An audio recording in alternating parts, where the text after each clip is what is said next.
Welcome to the Be Still, Be Aware series, where nothing is off limits. I'm your host, Claire Foord. Let's talk. Hi there, thanks for joining us for the Be Still, Be Aware series. We're joined by Bianca and Lukas Kalogerakis. We've heard a little bit about their story earlier, and this is the continuation, their story of hope. What is pregnancy after loss, and how do we cope? What does pregnancy look like when you have a unit of care that works, a supportive community, and everyone listens, works together to keep a baby and a mother safe in pregnancy? And how to manage anxiety in pregnancy. So, thanks for joining us. Let's talk. Before we begin, we'd like to acknowledge the traditional owners of the land on which this series is recorded and pay our respects to their elders, past, present and emerging.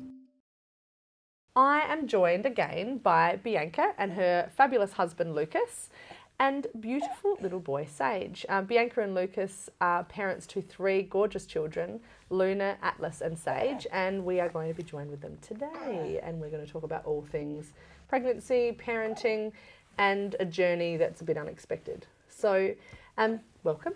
Thanks for having us. Thank you. Thank you. So for those who watched, listened, and I suppose learned about Luna and Atlas, for those who haven't, your beautiful children, so Luna is your daughter, your firstborn, and Atlas is your firstborn son, and unfortunately they aren't with us earthside. Now, that was incredibly, heartfelt and devastating to hear you tell your story, Bianca. And Lukas, you obviously were part of that journey alongside Bianca the entire way, and you're both beautiful parents to two gorgeous children who should be here with us. And you went on to have another pregnancy. Should we talk about that? Yeah. And this is obviously the outcome in beautiful Sage. But I think, it wasn't all easy, right? So can we talk about the pregnancy? Where do we want to start? Well, I guess, we took time after we lost Atlas to get pregnant. We exhausted all our, medical stuff to find a reason, and we're still left with no reason as to why our children couldn't live inside of me and with us. And then we took about a year off before even considering trying. We needed deep time to heal, I guess. And then we tried for, I think all up, we were almost trying for 2 years, 3 years. Yeah, probably 2 years, I'd say. Yeah, we eventually went down the path of IVF. Not as there was something wrong with us, yes, IVF. But more so we just wanted to speed up the process. Yeah. We were ready now, and we kind of put together a team. Who were going to help us, and we felt safe in that decision to try again. We had failed rounds in IVF, and I found IVF extremely emotionally draining, as well as all time consuming. And I couldn't connect with myself properly, and I wasn't even aware what was real or wasn't. It was quite an interesting way of trying for a baby, really. It felt very strange, and I ended up having to stop because I was so emotionally drained, and I decided to go back to study. And of course, when you stop worrying about it, it happens. So by the end of my first semester, finally was committed to finishing this degree, I was pregnant. I think I was about... Naturally as well. Naturally, yeah. I was probably about 15 weeks in my final exams. Wow. Yeah. Which was exciting. And I think, there you go. There's the word that I reckon would come straight after that is, oh my goodness, we have tried for such a long time. We've gone through this all new journey of, not finding a reason for the stillbirth of your two beautiful children, not knowing, but having these, I suppose, signs that something might have been wrong. So in terms of the indicator of risk, but not necessarily a cause, which makes it really hard because you've got nothing to grasp to. So you went down the IVF journey. It wasn't for you, which is totally understandable. That's that's a tough gig, and then you fall pregnant, and with that comes such joy, but also potential fear, right? So what was that like? When did you find out, Lucas? Well, I found out when we went away for a little weekend, and then I can't. Oh, you know, we were just saying this before. When you've been through 3 pregnancies, and most mothers who've had many children, they all just blend into one. yeah, kind of. But I think Just this to time, backtrack, I think where you were going, what we were saying is that like we had that struggle to get pregnant on the third time round, which we'd never had before. But then it was like, so that became that struggle at that for that 18 months or whatever, and then we found out we were pregnant, and then it was like, oh shit, here we go again, and then that whole it was hard. It's like, it was like, I remember passing Lukey the pregnancy test, being like, it's got a line on it, like we're in. And after doing like hundreds, so you're just like, I know. it's like, Yeah. you don't even know what you're looking at. IVF. Yes. Like 90% of the IVF is just peeing on a stick. I know the journey. Yeah. I know.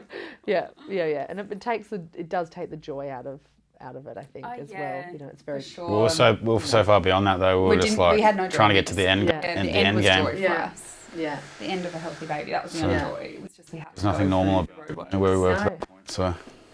So you peed on a stick and it finally had a stripe. And you were like, okay, next. Yeah. And so I can even hear it in your voices. It's like, it was like a new challenge. Yeah, and I remember just passing Lukey the pregnancy stick, and I was quite like mundane. I was just like, it's like, all right. There wasn't like this, oh my God, yay, should we do an Instagram video on that? It was just like, shit. Yeah, it's happening. Here we go again. It was almost like almost like a sinking feeling.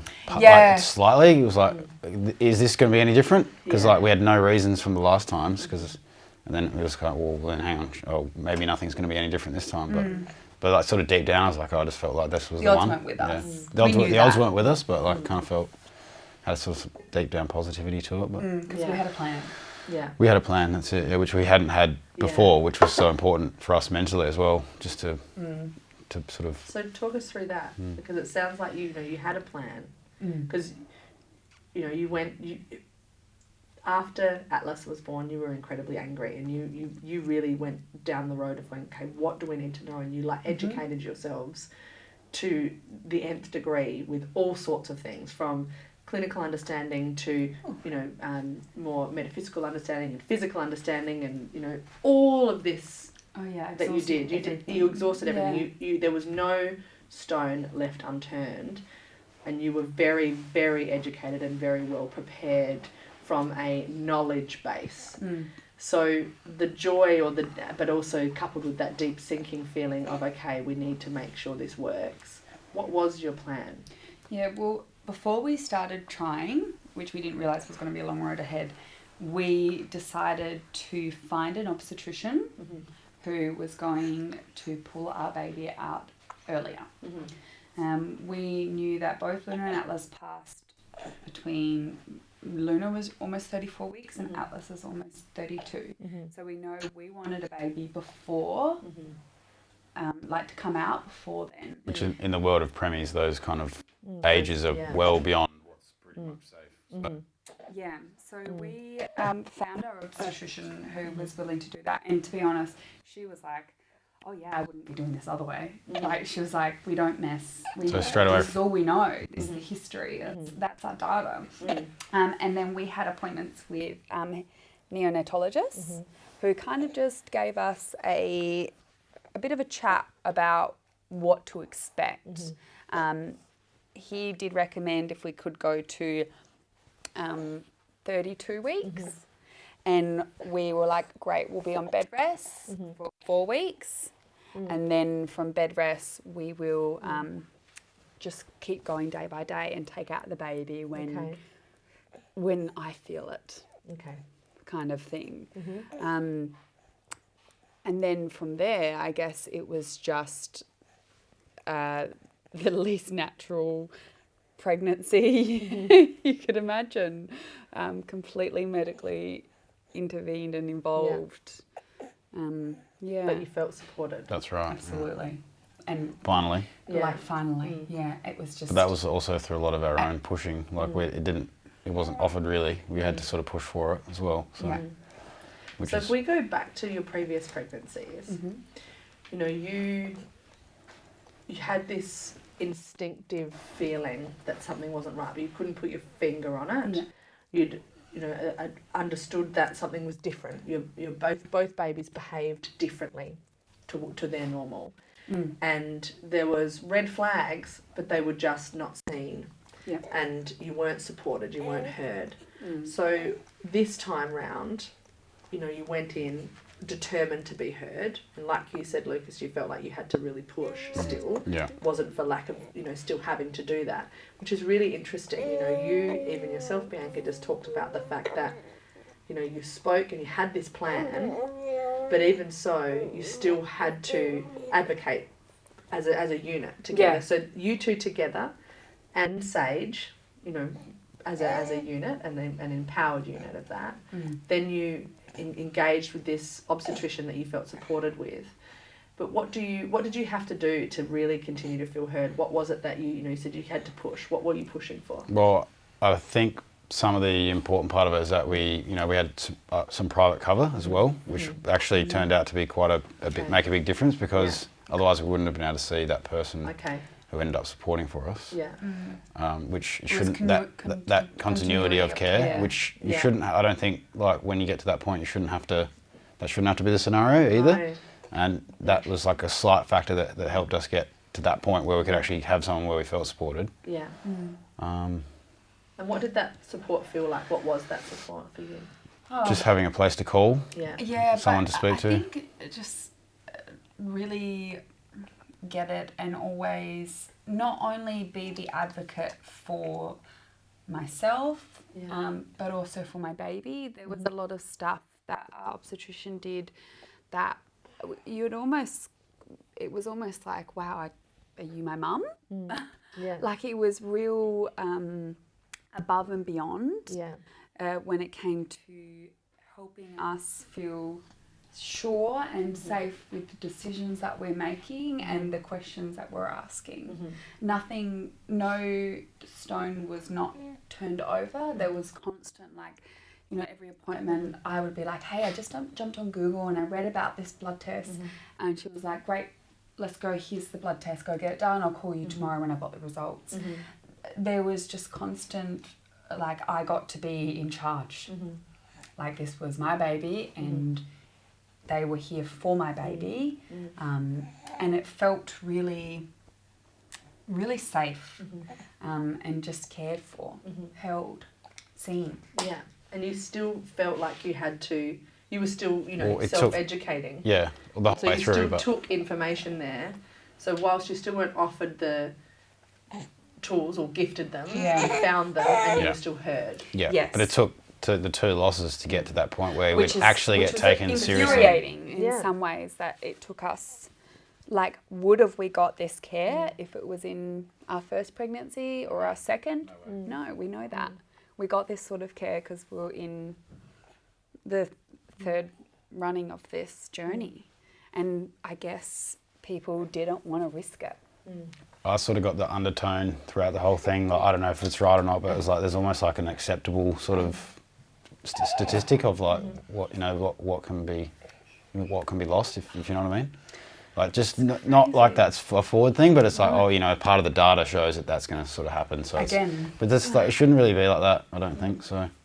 And that's insane that it has to take for, you know, you to lose 2 children, to have lost a son and a daughter, for them to finally listen. And finally go, all right, here's an open budget or whatever, like to throw everything at it, sort of thing. So. And then even then you still had to throw. Then we still had to push a little bit. That's right, exactly. So and there's a lot of tests that aren't necessarily on the scheme and stuff like that, which we did, which didn't show us anything, but it was also as much for our like mental, comfort, if you like. And so, what was that like? You know, how did you, as a couple, walk through this together, knowing, like, having that, you said you had this hope and this sense that yes, there was joy there, but it was potentially overshadowed by, that's the fear or the fact that you're like, okay, hang on, I really have to make sure everything's okay. I've got to keep my baby protected. What did you guys do as a couple to be able to clear your head? Were you able to support one another, or did you have a support person with you? Yeah, we vented a lot to each other, and I think we got the hang of kind of having these open-ended convos, so everything wasn't just it's going to be okay. Yeah. It was like we can do this, we can try this, we're doing the best we can. Yeah. We also had an incredible birth trauma psychologist who gave myself so many coping mechanisms and just ways of thinking in a situation like this, which did help. Of course, the only thing that was truly ever going to help was our baby here healthy, and then you can look back on it and be like, yeah, I did all right. Yeah. But I guess, I don't know, Yeah. if you talked to me last year, I probably would have been a little bit more like frazzled and it was hard. There's no denying that it was just completely unimaginable. I wasn't walking around being like, oh yeah, look how pregnant I was. Not only was I like, I've got this beautiful pregnant belly, but I've also got this, I guess, image that I look like this wonderful pregnant mother, but I have endured something that is unimaginable, and I'm still, the only hope we had was we get our baby out early, and we hope that the NICU can keep our baby alive. Like, what woman goes into a pregnancy and that's their outcome? Like, hopefully we can just get the baby out and the baby will live that way. That's a lot of pressure. A lot of pressure. To have on yourselves. And also, I suppose, I think what you did in finding that care provider that heard you and that listened to you and walked alongside you and empowered you to be the parents that you deserve to be and own the pregnancy and the care of your baby, I think is a huge testament to what we all should be having. Yeah. You know, in terms of the care provision, we should be allowed to ask. It shouldn't just be, okay, well, hang on, okay, well, all right, so you have now got, you know, and pardon the way that I'm going to say this, but you've now got 2 dead children. Yeah. So, okay, we'll take you seriously now. Yeah, and there was definitely that And like, especially to a degree, for sure. Like, there was times when I'd go into ultrasounds and our obstetrician was great. She always came with us, and I needed her as my bouncer. Yeah. Because at this point, ultrasounds were the most triggering thing for me. And like there would be times where the ultrasound tech would be a little bit elusive to what I've been through, and I found that like, I was like, we're not here to chat about how cute the baby looks, actually. Like, let's just stick to the... I want the facts. Yeah, I want the facts, and I don't want you... There was like Keep a it few clinical. scary moments I remember we had with Sage, where they were worried there was something Yeah, wrong with 'cause- his heart. Okay.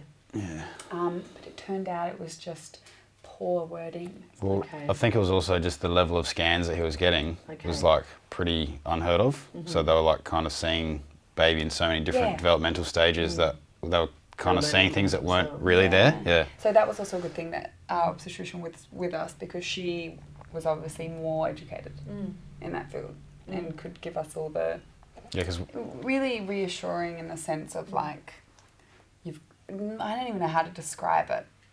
There was just something about knowing that they were there for us solely and to be an advocate for our baby and an advocate for them not passing away and them actually being here. Like, there was just no buts about it, and everything in her power, I felt, is what she was trying to do to get us there. It wasn't... And she was hearing you, listening to you. Yeah, really listening, just really, and just allowing this platform for us to express whatever we were feeling and then doing every single thing she could think of to make it better. And there was a lot of like throwing it back, being like, what do you want to do? Do you want us to come to the hospital now? Like, I think when we went into bed rest, I was like, oh no, I'm just going to give another week at home because I don't want to be in hospital. But she was like, you sure you don't want to come in now? Like, I can get the bed ready for you now. Like, so when was that? So that was the bed rest was the plan. Yeah, so we got... to keep an eye more closely on you.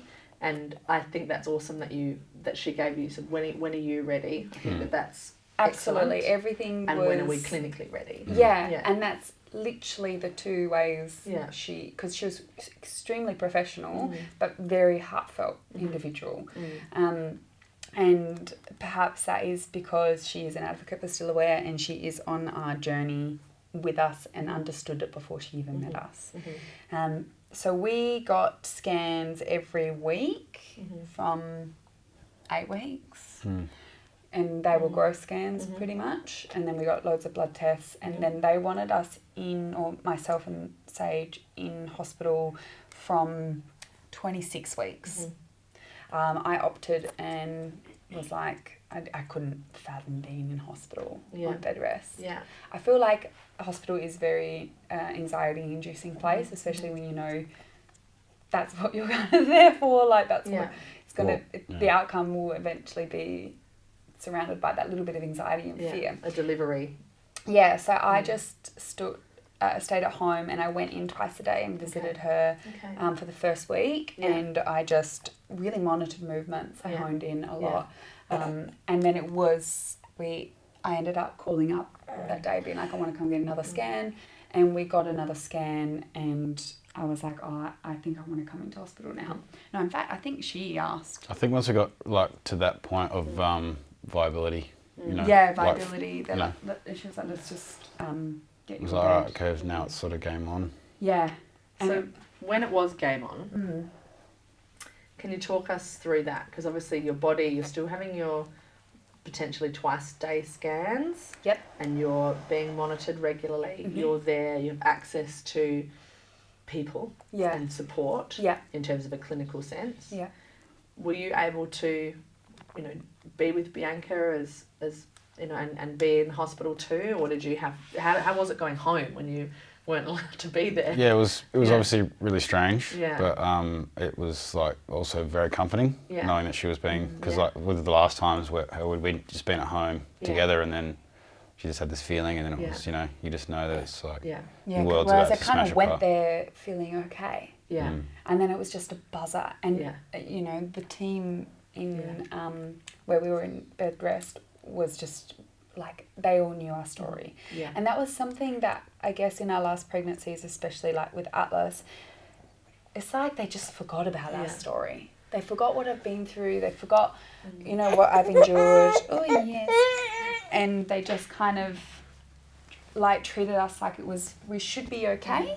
Whereas this time around they were like, we know you shouldn't be okay. You don't need to feel okay. And then she kind of got this. I think this is a dad call out. But the care was just sensational, and they would often stress like, all you need to do is ring the buzzer. And so I was getting, okay, we're just gonna, do you want to have a bit of a break? yeah, Dad's gonna go. Oh, look, he's smiling now. He's like, yeah. He's like, I want to be involved. I want to stay as part of this chat. No, this is his playtime. I love, it's actually incredibly cute. It's been very.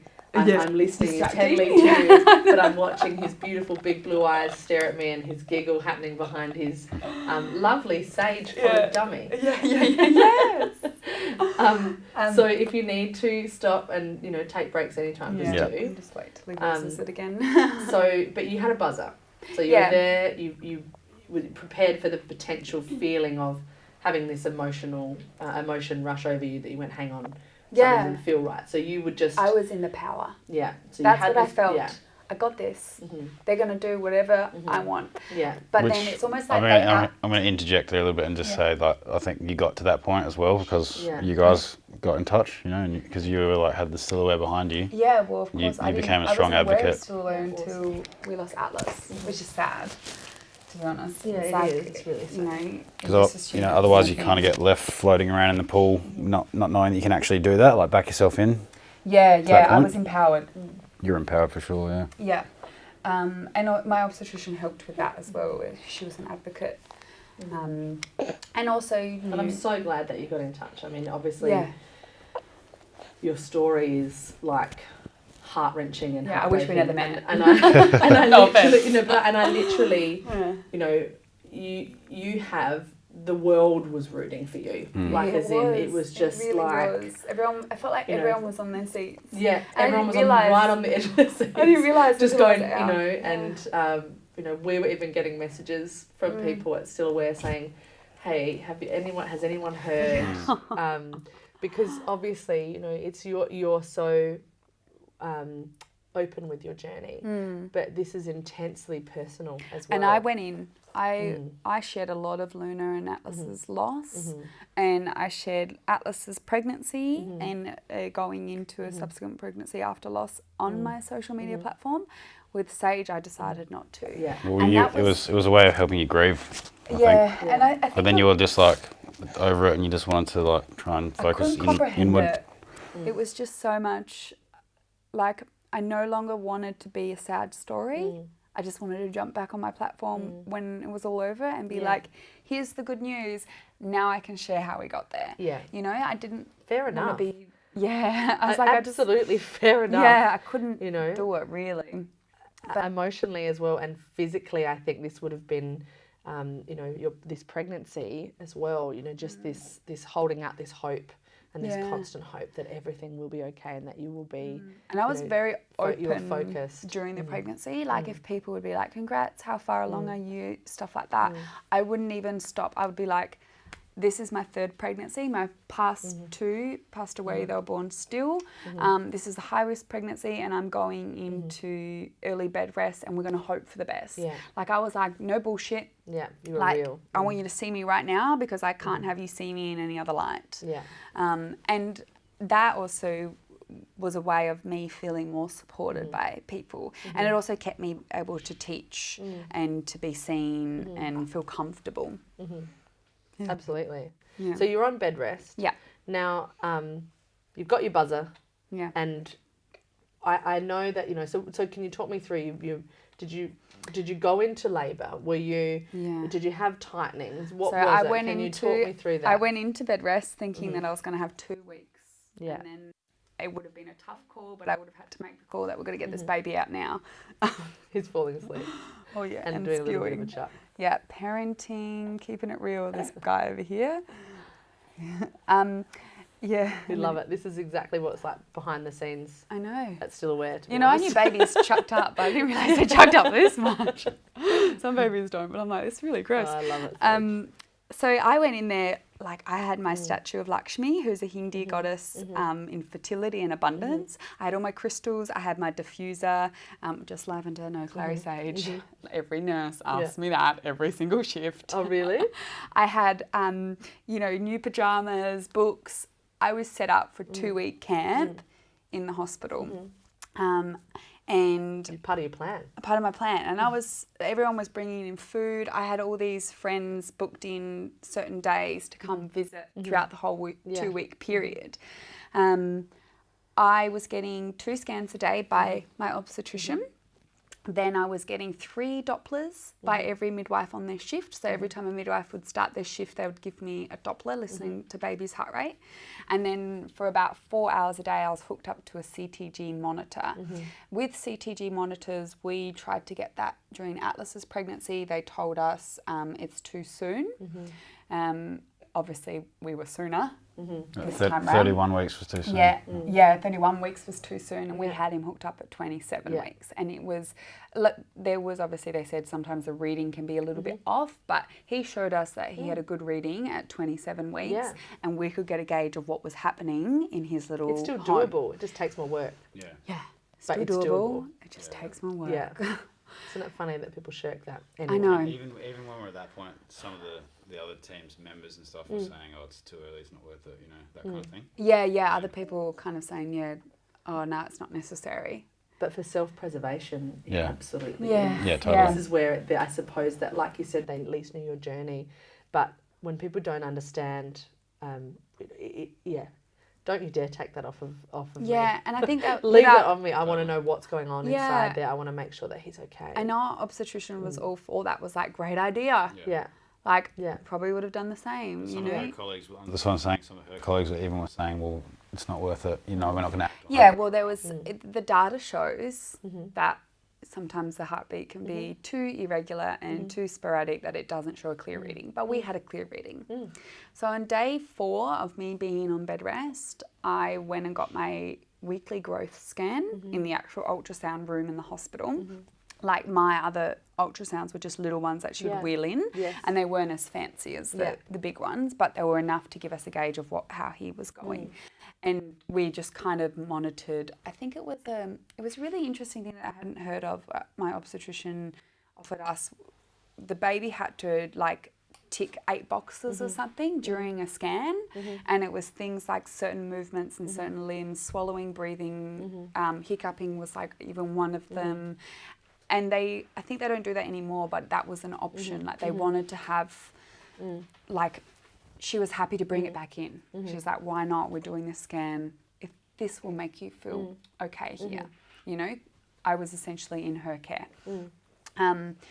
And then on day 4, so we went and had our growth scan, and we had a dip in our growth scan. He was always sitting in the 98th percentile. He was known for having a really big head. Like, so you had a dip in Atlas's growth scan as well? Yes, at similar same time. Okay. Like a week difference. Part of, I think I was weighed on the decision as well. Yeah, it was 100% weight on the decision. So pretty much we had this dip. I remember turning to the ultrasound tech being like, that's odd because he's always been in the 98th percentile literally last week. Why all of a sudden is he not? She's like, it happens all the time. My daughter was so tiny when she was born, you know, blah, blah, blah. Every pregnancy, every baby's different. Really? I didn't realise I was you. Oh my God, am I you? Oh, fine. You know, so you were like, hang on, nah. I was like, no thanks. Not accepting that this time. time. And Dee was always, my obstetrician, she was always in my scans with me, and she, afterwards, we kind of had a chat, and she could tell that I was like, oh, this doesn't feel, I was freaking. And she was like, I think it's strange as well. I agree with how you're feeling. You know, she allowed me to feel heard in that moment, which was pinnacle. Yes. That was like almost in a way cleansing part of my trauma that I'd been through. That was like exactly what I needed in that moment. And she pretty much said, I'll be back. I'm just going to go ask around pretty much. She just went around and asked every single... How many weeks were you at this point? 28 weeks plus 1 day. Yeah. And so very early physiologically we for, were, you know, for a normal textbook pregnancy of 40 weeks. I know, I know. But yeah, but again. Also at that point where it's like, you're potentially going to be 100% fine if you do sort of... Correct. Yeah, exactly. It's 50-50 from a neonatal intensive care perspective. Okay, we're going to be okay. Yeah. Right, that's where you were at. And she pretty much went around and asked a whole bunch of people, from my understanding, what do you think? And at the same time she was doing this, she pulled up Atlas's file and just had a little look through to see if there was some sort of pattern. And that's where we found, because I said to her, I was like, this happened with Atlas. Yeah. And then she went and got Atlas's paperwork. She saw, oh wow, this is like literally same time it happened with Atlas. Yeah. 2 weeks prior, growth scan was fine. 2 weeks in, it was a little bit of a dip. Then she went around and asked everyone, like I think our neonatologist was like, oh, okay, all right, fine. You know, it was a little bit reserved because obviously the outcomes for a 30-weeker are much higher, like better outcomes developmental-wise than a 28-weeker. And then she went and found another obstetrician who was like, it was just girl power almost, and they were like, why wait? Yeah, that's we know the history. Yeah. Why are we waiting? Yeah. Why are we even asking around? Yeah. Bite the bullet. We know medically a baby can survive, but we don't know what happens in her body. So why are we not just acting? So I was just on the CTG going, wow, what's happening? Messaging Luki, being like, I think you need to come in. My obstetrician walks in, steroid in hand, being like, right, steroid time. And it was like in that moment I got my first lot of steroid injections. We were having the baby the next day. And so for those who are listening or watching, not understanding why you need a steroid injection, they're probably thinking, you know, Arnold Schwarzenegger. Yeah. Obviously he's I not. needed some Let's just, you know, for energy. Disclaimer there, he's not. But in terms of the steroid in pregnancy for early delivery, it's to help the lung function and to help the baby. Yeah, it's so to give them the best chance of a fighting survival and best chance of having healthy lungs outside. And it's great for their brains as well. Like it helps protect their brains. So them. I had my first steroid injection in the bed rest area, and then I got wheeled into labour and delivery, where I got hooked up into mag sulfa. So when you have a steroid injection, you have to have it, I think it was 6 hours apart or 12 hours apart. Maximum you want to have is 3, I'm pretty sure, and we managed to get 2. And I remember at that moment thinking, I just want to get to the second one before I have to have him. And it was weird. It's like I already knew that he was gonna speed up the process, because we were like, we'll give you an injection now, we'll see how he is tomorrow, and we'll probably deliver tomorrow afternoon. I was on the mag sulfa, and mag sulfa is something that protects baby's brain as well, and it's quite new, I think. It's incredible what it does for a premature baby. What it does for a mother is it just messes with each and every one of your senses for about, I think, 20 minutes hardcore, and then it's just a lingering feeling. So it felt like there was like cold metal being poured into my veins. And I remember going to Lukey, because he went to go get food, and I remember being like, yeah, it's fine, I feel fine, I'm okay with this. I was like, I'm strong, this is no worries. And literally as soon as he walked out the room and the midwife was like, I'll be back, and I was like, yeah, no worries, I was just like, oh my God. I was like, help. The room was spinning, but I was still. I was hot, but I wasn't sweating. It was like I was going through menopause and dying, everything. It was scary. It was just really like the worst hangover you can ever imagine. All at once. All at once. So it sounds fabulous. Yeah. But it's for the greater Great good. for the baby. Yeah.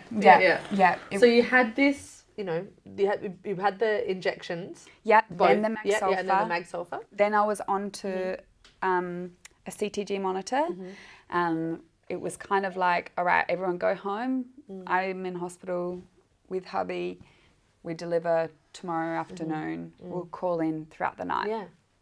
From my understanding, I think our obstetricians, that's him throwing the dummy down. I think he's just understood this sense of control. Yeah. If I put something on the Cause ground, and effect. you're going to pick it up. It's gone now. It's gone. Yeah. So they all went home and I think had a pretty sleepless night, as did myself and Lukey. That night, the CTG wasn't perfect. It wasn't too abnormal, but it wasn't normal. It was different to what we'd seen at 27 weeks. Like the CTG was showing less variation, and what they look for is up, down, up, down, up, down, up, down, where he was kind of coasting a little bit. And he would coast a little bit lower than normal. Obviously, I wasn't aware what was happening at this time, but my obstetricians were calling up and checking base, and overnight they decided we're delivering first thing in the morning. At 9 a.m. when they were gowning me, getting me ready to go wheeling into surgery, I had my normal Braxton Hicks contractions that I have been having, daily. And I just happened to be on the monitor hooked up, and we saw that his heart rate dropped all the way down to 60. So a normal baby's infant in utero's heart rate is anywhere between 140 and 170. And that was super low. And it was like everyone was in the room at that moment and was kind of just like, we're going now. And that's interesting in terms of a Braxton Hicks. Yeah. A Braxton Hicks effectively shouldn't do that, but a contraction might. Yeah. So isn't that interesting that it would be considered a Braxton Hicks, but your body or your baby responded in a way of potentially oxygen deprivation, like stress. a contraction might do. Yeah, exactly. That's and you just happened to be on the CTG. Yeah. And you noticed it? I don't think my eyes even blinked from that CTG since it got hooked up. And your obstetrician noticed it? Everyone in the room noticed it, and it was kind of like, Hang on. this is why we're doing it right now. Yeah. So it's almost like they knew that something Yeah. was funny, Yeah. and they were like, something's not adding up. It looks like it can That's swing not that way. normal. That's not what should happen. Yeah. Yeah. That must have been a little bit, I don't know. Was it simultaneously reassuring and also scary? Because you're going, hang on. We're doing the right thing, Yes. but also, is he still going to be okay? Yeah. Literally. Yeah. 100%, yeah.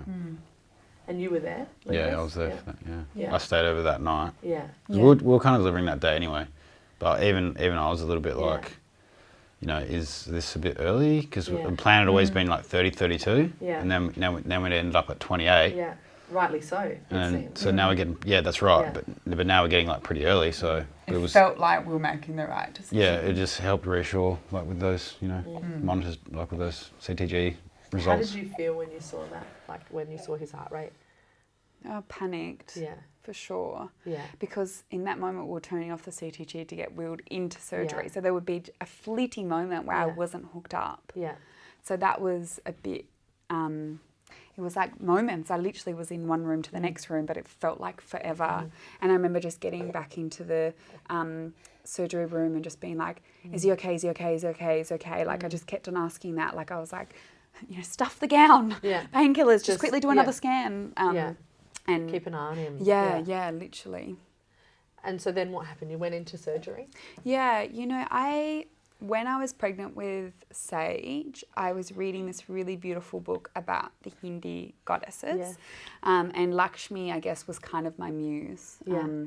She was a goddess that, I guess, looks at everything being with beauty and can find abundance from it and fertility. That the day before, when I was in bed rest reading, I read about this goddess called Kali. And Kali is like, I guess, the dark feminine. Okay. And she's a bit badass, and she's got, a hula hoop skirt made of severed arms. Wow. Yeah, and then she's got a necklace of men's heads. Right. And she sounds incredibly badass. She's this blacky blue colour, and she's, she's, I guess, not your normal housewife. But she has this power about her that she's like, I'm moving this way, get out of my way. And I remember kind of when I was wheeled in, it's like I just thought of her. Yeah. And I was like, I can do this. Yeah. He's going to get out of there. He's going to be okay. Yeah. And I decided to embrace this, like, everyone get out of my way and just focus on my baby. And I really was like thinking of her badass energy in that moment. Like I went from this real soft energy to being like, give me your arm, I'm going to cut it off and put it around my skirt on my You're like, hips. I'm on, he's safe, I'm protecting him, it's going to be okay. Yes, yeah. And obviously, I knew I was going to have a cesarean. I knew that's how we were getting him out. I wasn't that shocked with, the feeling or the sheets or all of that. I was just holding on to him. Yeah. I was holding on to him, and I was constantly like asking, is he okay? Is he okay? And my obstetrician was great. She was always like, we're doing this now. We're about to start this. And he's lying transverse. So she was including you. Including in me. the entire experience. Oh, if I would have had it, I would have been like, sheet down, pass me the scapula, let me help out. Scapula? Scalpel. Is that what it's called? Yeah, I would have been way out of my depth, let's be honest. So it sounds like despite all of the odds being against you, to use your words. Yeah. And this glimmer of hope became this shining orb of light. And Sage Golden was finally here. Yeah. But that's not actually where your journey ends with him, because obviously it's early. Yeah. Start of the next one. The start of the next journey. Yeah, and hearing him cry was that first step of the next journey. And it was the most sweetest sound in the world. And it's true, like if you're a bereaved parent and then you give birth to a child who's living second or third time around, whatever, that you finally breathe then. You breathe. And we got told that preemie babies that soon may not cry, depending on his state, because we don't know everything that's going on. We can only get a gauge of what we can see. So hearing him cry was... It was already strong. Yeah. And I remember our neonatologist kind of let me have a quick kiss of him and then wheeled him off. Yeah. So you saw him, you got to touch him even just for a brief moment. Very different deliveries to obviously, Luna and Atlas. Yeah. And then your neonatologist whisked him away. Yeah, they were gone. Husband Loki, I was like, go. Yeah, stay with him. Yeah, I couldn't comprehend. I think that was quite a fear for me, is that I didn't want him to be alone. Yeah. Because I know he could feel our energy. Yeah. And also, I guess, our obstetrician's energy, but I didn't want him to, being all like hooked up monitors, hoses down his throat, needles in his arm, without someone there, Thank God they don't remember that stuff. And so, Lukas, you went with Sage? Yep, so I was still able to cut the cord from the placenta, which was nice. Yeah. And then, sort of wheeled straight through from delivery to the neonates ward. and then just watched them start sort of working on him and putting him in a little, it's like a poncho bag, which is kind of cool, keeps him warm. Yeah, okay. And then hooking up all the CPAP breathing machines and stuff like that. So, but they were all pretty confident with how he was going and pretty cool. So that was pretty reassuring. They're very, you know, they explain everything they're doing. They know that you're fragile. It was instantly different once you get into that. Once you move from being baby inside to baby outside, then it's like you're far more included because it's like it's interesting. Very different dynamic, and it almost brought us a little bit of hope because at that point I did not have faith in the medical world because now they could see that he was real. Yeah, isn't that insane? That it's just that. So he's real. This is your beautiful boy, and they're protecting him with you. Yeah. And then I feel like they have all the technologies, all the funding that they kind of need to do everything that's possible. Yeah. Whereas before that point, I feel like there's a little bit left under the table. Yeah. So it's kind of weird. And it shouldn't be that way. No. But unfortunately, it seems heavily like it is. So no one really. I mean, you had a plan, but you don't really know what neonatal intensive care or NICU really is, right? And then you've got and this. I researched to know what it was, and I still, like looking back on it, I was not expecting it at all. It is a journey within itself, and I knew I was up for a tough journey. I kind of Googled as much as I could, but I wasn't expecting it to be so anxiety-driven place, So you're just wanting like this. You're finally going, our baby's here. Okay, smooth sailing. No. So you went into NICU, and can you talk us through that journey? Because you're not, don't even know you researched it. Yeah. You don't really know what this journey might entail for you. So what was it like? Well, look, I think for us, I still had the fear that he was going to pass away at the same gestation as Atlas or the same gestation as Luna. I didn't realise. Look at you, giggling. Cheeky. He's like, nah, Mum, I'm fine. Look at me. Yeah. I'm fighting fit. But exactly. Absolutely. So I still had that fear. So because this point he's 28 and 1. So 28 weeks. 28 and 2. 28 weeks and 2 days. Yeah. And Atlas was stillborn at 31.3. 31.3. And Luna was 33.5. Yeah. So you had these little milestones that you had to surpass, that he had to surpass for you. And I made that very clear to all my nurses. But they, in the NICU world, you've kind of got certain stages. So you start off in ICU, intensive care unit, and it's like one baby to one nurse. And the nurses in the real high, like ICU, they're incredible. Yeah. They're like, there's no faulting them. They're just... They have to do the really hard stuff and see the really, really tiny, tiny, precious babies. Like 500 grams. Yeah. And he came out 1.3. Wow. They lose a lot of weight. They lose about 20%, like all babies do. Yeah. So I think his lowest was 1.1 kilos. I was semi-prepared for cords. I honestly thought we wouldn't have been able to be as involved as what we were. They really do allow the parents to be parents. I think they do understand that there is this something they've been robbed of when you do have a baby in NICU, that you don't get to look after them instinctually. Yeah. Like you have to be different. So they really included us, taught us how to do a nappy change, which they call cares. All right. Yeah, and that's I think the first one was every 3 hours. Yes, nappy change, temperature. Nappy change, check his temperature. That's nice that you were able to at least change the probes on his foot, change the cords, change his position. Yeah. And they really allowed us to be involved in that. Good.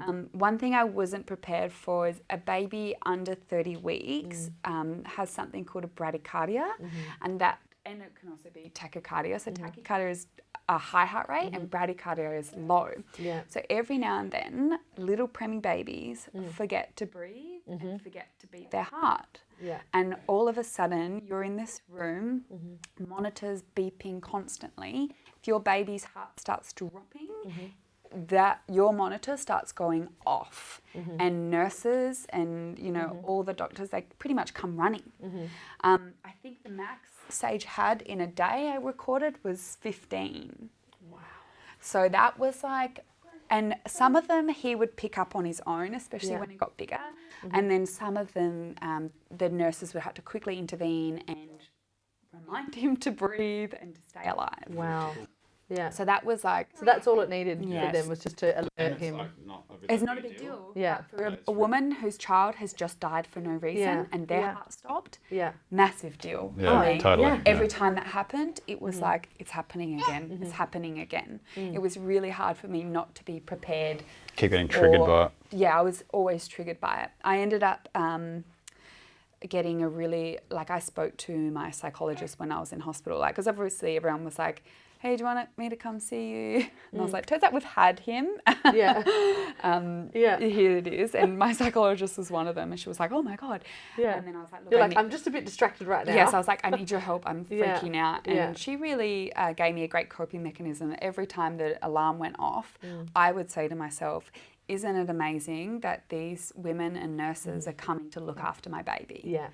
Maybe that helped a little bit, Yeah. but it was still hard. Yeah. There is so much that can go wrong when they're that fragile. Yeah. So much. And I mean that you cannot prepare yourself for that. No. In the same way that you can't prepare yourself for devastation, trauma, loss, anything.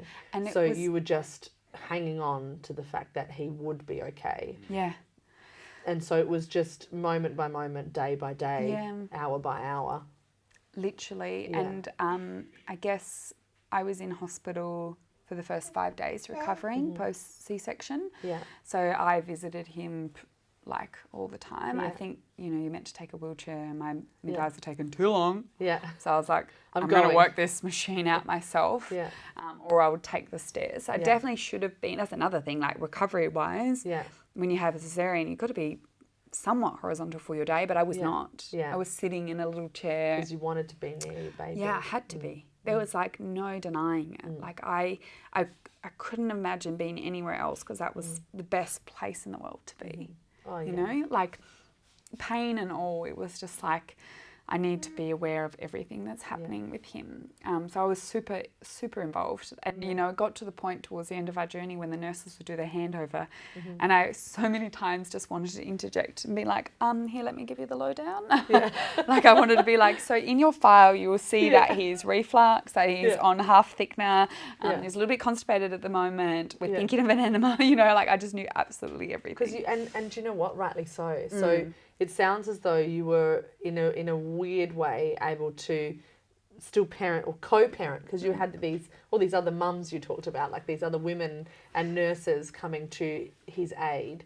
Yeah. But you were involved, and you too, Lucas, were Yeah, able to be 100%, involved in yeah. that. Yeah, which I think isn't that extraordinary? That how, like you said, how different it is in pregnancy. You had to fight to be involved, and to be heard, and to be listened to, and to be part of the care. And then as soon as we see a beautiful human being and this beautiful sage, it's okay. Yeah, come be part of this. Yeah. This is what you need. What can we do? Yeah. And Totally. like I would ask like 20 times a day, all the questions from the nurses, like do they usually have bradycardias, or like how long do they go for? Like, and they would just spend the time. Yeah. Like it was definitely a total switch compared to what we've experienced. But still, I don't think all of them understood my trauma. Yeah. So it was hard because they were all like, your baby's here, yay. But I was like, no, what happens at Atlas's gestation or Luna's gestation? Or what happens if something can just happen? Because like there is so much that can go wrong with all these babies. And then also, not to mention something you don't prepare yourself for is all the other babies. Yeah. Because your baby's not the only one with big BP monitors. You're not the only baby mother that has a sick baby, and all these other mothers. We were actually pretty well off in there because Yeah. we had a healthy, There was nothing perfectly wrong normal, with healthy him. baby. So yeah. Like I guess clinically he was just premature. Yeah. Whereas there was sick babies in there that needed way more care, and it was hard. Like when you would move up in the NICU world, like you'd go to a different room, a less intensive thing, and it was almost like you'd feel a little bit bad that baby isn't joining you. And, you know, I think by the time we left the hospital, there were still babies that were still in ICU. Yeah. And it's like, whoa. After 3 months. Yeah, after 3 months. Yeah. So how long? So he passed, well, he did surpass those milestones. Yeah, and they were hard. We had moments where they would move us. Yeah. And I remember one time overnight they called up and they're like, hey, good news, we're going to move into special care tonight. And I lost it. Yeah. I was like, we can't move, no one can move him yet. We haven't passed Luna's gestation. And, you know, I literally would get up in the middle of the night and quickly, like, call everyone and be like, they can't do that. Yeah. All of that sort of You stuff. just needed him protected and safe. Yeah, and I just needed them to wait. Yeah. Like, I know he was doing good and tracking well, but I needed them to not forget our history. Yeah. And I was very assertive about that. Yeah. Like, I was like, you can look at me and be like, he's all good, but people have looked at me like that before and been wrong. Yeah, and I know. And I know. So, like, I want you to prove me wrong. Yeah. I want you to prove me wrong. Yeah. And it sounds like, you know, you sound like a very empowered mum. Yeah. I mean, what a wonderful, like an empowered parent. Oh, yeah. And I think, so he did surpass those. You did move up. You did, you know, and he eventually was allowed to go home. And that's another milestone, but another journey as well. How did that go? What was it like to take him home? I was a blubbering, bowling mess. Yeah. Oh my God. You know, we were meant to go home that afternoon and I planned to say goodbye to one of my really good mum friends I made friends with there. Yeah. And they were like, oh, you can go home now. And I was like, good, let's go. Like, it was almost like someone was going to say, stop, you can't leave. Yeah. You're just like desperate, okay. It was pretty surreal by that point after being in there every day for 3 months. I was crying so much of happiness. Yeah. Like, it was just the best thing ever, taking our baby home. And when we did get home, it really made me realise how stressed out it was being in hospital. Yeah. Like, I got home and I thought I would have been freaking out. And mind you, we definitely did our nappy change every like 2 hours with the temperature check. And like, you know, we did it. We stuck to the NICU way of looking after a baby, which was probably a bit over excess. Don't worry, I did this exact same thing. Yeah, Don't I worry know, when I got to take my baby home. Yeah, but I, you know, that's what you know. That's what you were shown. Yeah, you know? and we were just like, what? Yeah. And we weighed him every night. Yeah. We did it, like, we just stuck to the whole thing, but we were so much more relaxed. Yeah. Like, we didn't realise we were going to be, like, feel that good. And, you know, and it's almost the first moment we held Sage and we were allowed to have skin-to-skin cuddles. Luke and I both couldn't stop falling asleep. And it's like we were finally relaxed. Yeah. And it was the same thing when we got home. Like, I felt like I could have just slept for a week when we got home. Just that high energy, that on constantly. Yeah, on constantly. And when we finally got home, I felt like we could have slept, although we definitely did not. Yeah. Because it's not very comfortable in the NICU either. So, no. you know, you were literally in there for all day, every day for 60 days. I did 97 days we spent in Which hospital. I think they are changing that setup a bit, but that was like some of the, you know, it was a long time in there to be doing that. And to be sitting in a chair. Totally, yeah. Yeah. And so did you, so you got home, you got to take Sage home. Did you've actually had a blessing for Sage now. How did you involve Luna and Atlas? So in Sage's room, there is 2 images of Luna and Atlas. Yeah. We obviously had 2 previous pregnancies, which also meant we had clothes and a change room and a nursery, and we had everything already ready for a baby. Yeah. So every time he wears, you know, their clothing or something from them, I'll let him know. Yeah. I tell that to him. And we recently had a beautiful blessing way for him, which was a women's ceremony. And all of us women kind of just shared parts of our journey and how, I guess, how he can live through that with that backing. Like, he has this light. And that's part of the reason we called him Golden, because he was this light. And he is. Obviously so. Yeah. And you just are a beautiful, beautiful little boy. The fact that you have sat through this. I know. And just been like, yeah, and you're making lots of little faces and smiling and spewing and everywhere. and going. It's just, you know, you are a godsend. Like, I mean, honestly, the aura and the calmness around the two of you as parents, and, you know, walking this journey as a family of 5, but never quite the family you had ever imagined. Yours is a journey that continues, and I hope we can continue to follow it. But I'm so incredibly thankful that we have all been blessed with being able to watch you experience this and be the parents that you deserve to be, and to actually be able to hold your baby in your arms and take him home. Every moment with him, like, it's not, like, you can have like, oh, I'm so tired, and you can have those moments, fine, it's part of being human, but it's almost like, yes, we get to be so tired. Yeah. We get to be covered in spew. We get to clean like big poo explosions every day, and I literally am just so stoked about it. All the good problems. Yeah, exactly. Good problem to have. I know, and it's like we just have so much more to look forward to. Yeah.